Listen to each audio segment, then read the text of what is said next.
take a look at some of the protests that have actually rocked Karnataka over the past several months.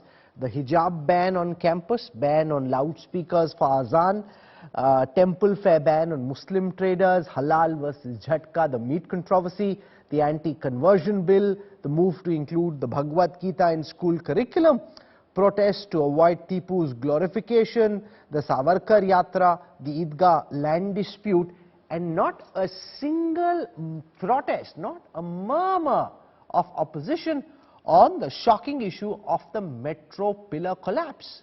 2 people killed, a mother and her toddler.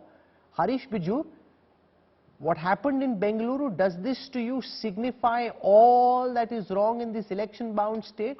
Historical, cultural, social, divisive issues are what matter to Netas. Those are the emotions they want to stir. These are tougher questions of civic apathy which nobody wants to take up and fight about. Rahul, today has been a sad day, and if you really ask me, our priorities are warped, our priorities are mixed.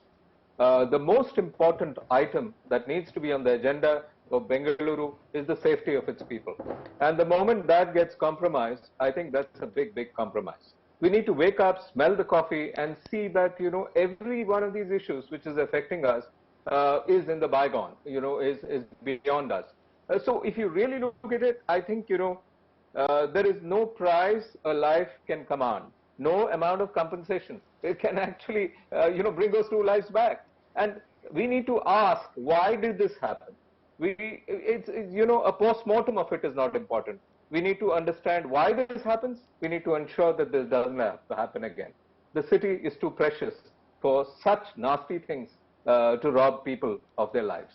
No, but the pothole menace, the waterlogging issue, the disappearing lakes of Bengaluru, encroached footpaths, the garbage management, which is pathetic, absence of street lights, the traffic, these seem to be issues, Harish, Bijoor, which nobody wants to take up. They're simply uninterested in fighting for these kind of issues. Is it because they believe or they think they can get away with it because voters don't really care about civic apathy and about infrastructure development?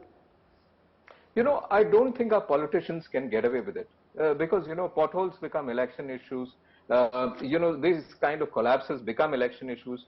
Half the time, these are more important than anything else. So half the time people look at what's happening to their daily lives, what are they touched by. But then there's yet another issue, right, which is the typical apathy of the great persona and the great voters amidst us. In a city, the voting percentages don't touch the numbers it must. It must touch 85% plus. They don't touch. And then when these kind of things happen, we get irritated, we get upset.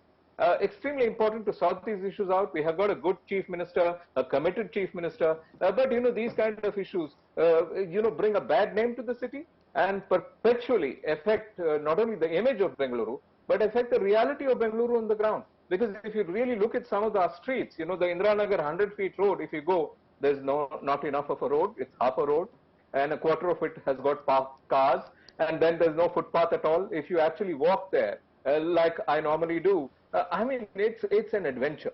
It's trekking at its best.